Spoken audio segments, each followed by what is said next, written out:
Le Kremlin a rejeté aujourd'hui très brutalement le plan de paix élaboré hier à Genève entre les délégations ukrainiennes, européennes et américaines.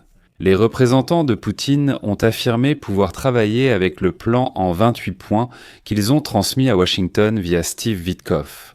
Yuri Ushakov, l'assistant du président de la Fédération de Russie, a qualifié de nombreux points du plan de paix américain pour le règlement de la guerre d'acceptable pour la Russie. Alors que le plan européen et les nouveaux amendements au plan américain sont jugés non constructifs et, selon Ushakov, ne conviennent pas à Moscou. En parallèle, Vladimir Poutine, lors d'une discussion avec Recep Tayyip Erdogan, salue déjà cette première version du plan de paix et suggère qu'il n'en acceptera pas d'autres. Mais ce qui est drôle, c'est que pendant que certains, au Kremlin, craignent qu'ils n'accepteront pas le nouveau plan de paix après Genève, le porte-parole du Kremlin, Peskov, déclare qu'en fait, Moscou n'a même pas encore vu la nouvelle version du plan de paix. Voilà, avec de tels individus inadéquats, on nous propose de négocier. L'un affirme ne pas avoir vu la nouvelle version, l'autre la juge inacceptable pour nous. Je suis Alexei Pesci. Discutons ensemble de ce sujet, mais avant de commencer, je vous demande de vous abonner à la chaîne, de mettre un like et d'écrire n'importe quel commentaire sous cet épisode. Abonnez-vous aussi à ma chaîne Telegram Pesci News via le lien en description. Nous y publions des actualités en direct. Si vous souhaitez soutenir le travail de cette chaîne YouTube, vous pouvez le faire en faisant un don ou en souscrivant à un abonnement payant via les liens et les coordonnées dans la description de cette vidéo. On sait déjà que le plan américain pour mettre fin à la guerre Russie-Ukraine a été largement révisé lors des négociations à Genève. Il a été réduit de 28 à 19 points. Je précise tout de suite que ce plan a principalement été rédigé par les Russes, mais pour plus de simplicité et afin de ne pas nous embrouiller, nous l'appellerons le plan des États-Unis ou le plan de Trump. Donc voilà. Des modifications ont été apportées au plan après que Kiev et ses alliés européens ont jugé certaines exigences du document inacceptables. Ainsi, l'Ukraine a rappelé ses lignes rouges concernant la limitation des effectifs de son armée et les concessions territoriales, y compris l'abandon du Donbass. L'Europe a confirmé sa position et insisté sur son droit exclusif de décider sur les avoirs russes gelés et la levée des sanctions de Bruxelles. En Russie, on vit encore, dit-on, avec un jour de retard. Le président russe Vladimir Poutine, lors d'une conversation avec le président turc Recep Tayyip Erdogan, a déclaré qu'il considérait le premier projet de plan de paix comme une base possible pour un règlement de paix définitif.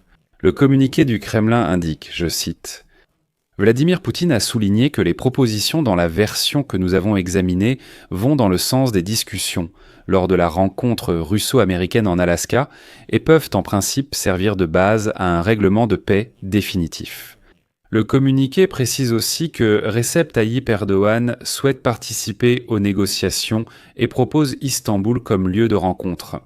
Je rappelle que le 21 novembre, la liste complète du plan de 2018 a été publiée pour la première fois dans les médias. Vladimir Poutine a déclaré que le plan de paix de Donald Trump avait été discuté dans les grandes lignes avant même le sommet d'août en Alaska, et qu'après cela, il a simplement été modernisé. Je tiens à préciser tout de suite qu'au Kremlin, il a déjà été déclaré que la partie russe n'a pour l'instant reçu aucune information officielle des États-Unis concernant les résultats des négociations sur l'Ukraine à Genève, et elle n'a vu aucun plan de l'Europe. Mais au Kremlin, par précaution, ils ne sont déjà absolument pas d'accord et rejettent tout. Je vais maintenant citer le porte-parole du Kremlin, Dmitri Peskov. Nous n'avons encore reçu aucune information. Nous, bien sûr, suivons de très près les informations des médias, qui ont abondamment circulé ces derniers jours, y compris depuis Genève. Mais officiellement, nous n'avons encore rien reçu. Nous n'avons encore vu aucun plan. Nous avons lu les déclarations à l'issue des discussions qui ont eu lieu à Genève. Le texte que nous avions vu auparavant a été modifié. Attendons. Le dialogue continue là-bas et certains contacts suivront. Pour l'instant, je le répète encore une fois, nous n'avons rien reçu. Nous n'avons rien reçu officiellement. Nous confirmons cette position.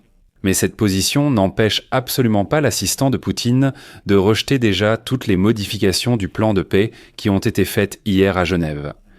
L'assistant du président de la Fédération de Russie, Yuri Ushakov, a qualifié de nombreux points du plan de paix américain de recevables pour la Russie, tandis que le plan européen est jugé non constructif et inadapté à Moscou. Voici une citation d'Ushakov. Nous avons été informés d'une version qui va dans le sens des accords trouvés entre les présidents de la Fédération de Russie et des États-Unis lors du sommet en Alaska. Et c'est pourquoi beaucoup, je dirais pas tous, mais beaucoup des points de ce plan nous semblent tout à fait acceptables. Quant au plan qui circule, nous étions déjà au courant ce matin du plan européen, qui à première vue est totalement non constructif et ne nous convient pas. Mais M. Marco Rubio a déclaré que les négociations de Genève avec les Ukrainiens ont pleinement satisfait la partie américaine.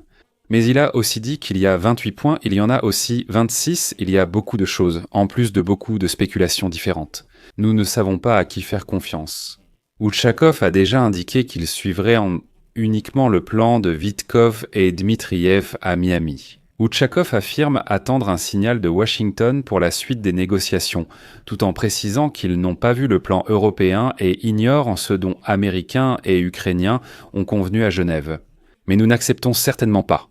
Je souligne que la proposition Trump en 28 points pour stopper la guerre en Ukraine a été critiquée comme très favorable à la Russie.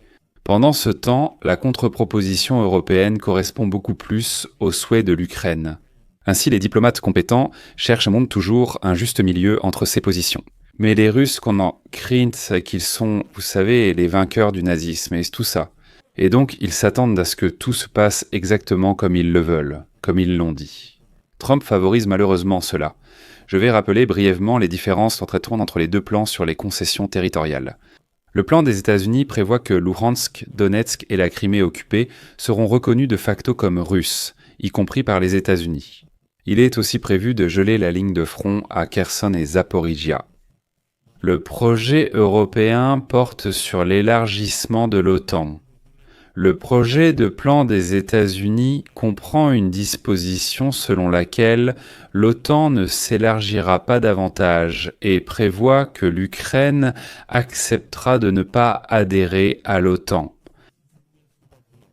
Le projet européen exclut ces dispositions, affirmant que l'adhésion de l'Ukraine à l'OTAN dépend du consensus des membres de l'OTAN et non de la position de la Russie.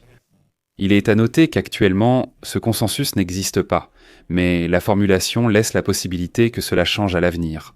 Les Européens disent « Pourquoi inscrire dans la loi que, à cause de certains Russes, l'Ukraine ne peut pas rejoindre l'OTAN ?» Concernant les forces armées ukrainiennes et le plan des États-Unis. Il est indiqué que l'effectif des forces armées ukrainiennes sera limité à 600 000 personnes. Le plan européen prévoit que l'effectif de l'armée ukrainienne sera limité à 800 000 personnes en temps de paix. Dans les deux projets, il n'est pas proposé de réduire l'armée russe, qui est nettement plus importante. Le projet de résolution des États-Unis demande aussi à l'Ukraine d'organiser des élections dans les 100 jours après l'accord. Eh bien, comme vous le comprenez, c'est une période beaucoup trop courte pour mener une campagne électorale, surtout en temps de guerre. Le projet européen indique simplement que les élections doivent être organisées dès que possible après la signature de l'accord, ce qui paraît très raisonnable.